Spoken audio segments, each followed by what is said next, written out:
Hello everyone, it's Lix, and today I have a review video for you guys. Some time ago, the people at Arteza reached out to me and sent these watercolors for me to review. Now, I am by no means a professional at watercolors. In fact, I've grown rather rusty over the past few months. But I will try my best to provide useful information for those who are interested in these paints. So, first impressions. The packaging is very colorful and nice, and on the back there is a list of all the different colors and their names. The actual paints are arranged in the same order, and there is additional information on the tubes itself about its light fast rating, opacity, and pigments that were used to make the paint. This set of 24 currently retails for $26.99, which comes down to a little over $1 a tube.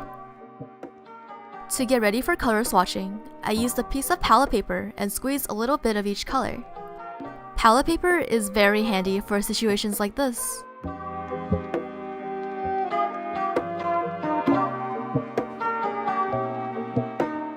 Then I prepared a chart to test both the opacity and vibrancy of each color.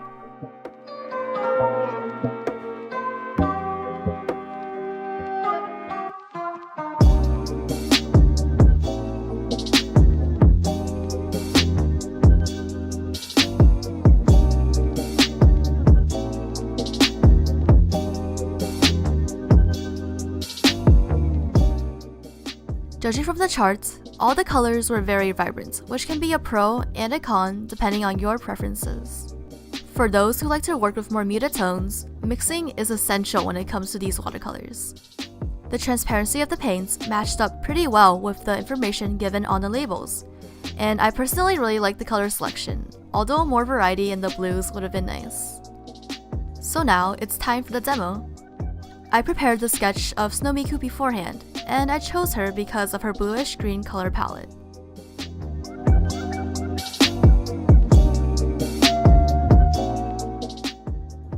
When I use watercolors, I usually start with the lightest values, which in this case is the skin.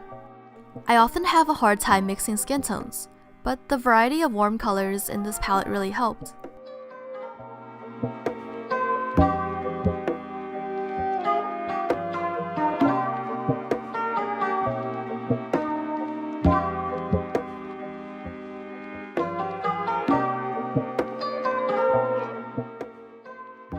Just like the swatches showed, many of the paints had a high transparency rate, which made for awesome layering and glazing. The colors applied very nicely, and they were very easy to mix as well. The vibrancy also went beyond my expectations.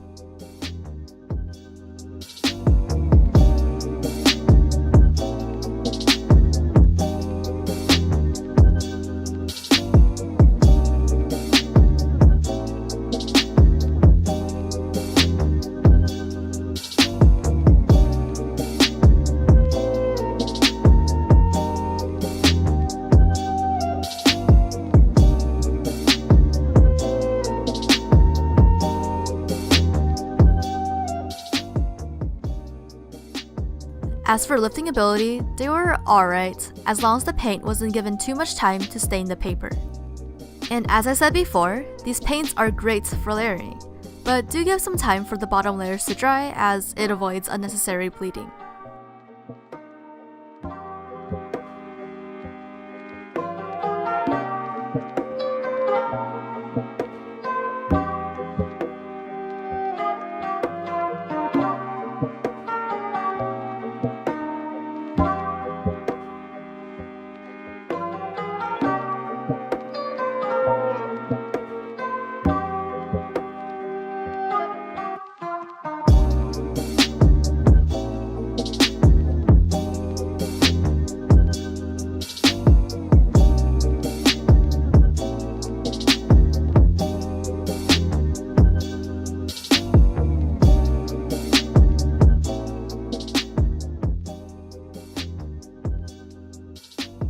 I also wanted to test out some wet-on-wet techniques, and the paint was able to blossom quite smoothly.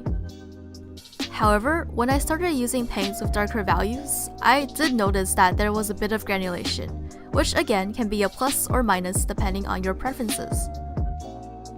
And one more thing I would like to add is that the paints dry and crack very easily, it shouldn't be a problem if you use them straight from the tube, but just keep in mind that the paints don't sit that well in a palette.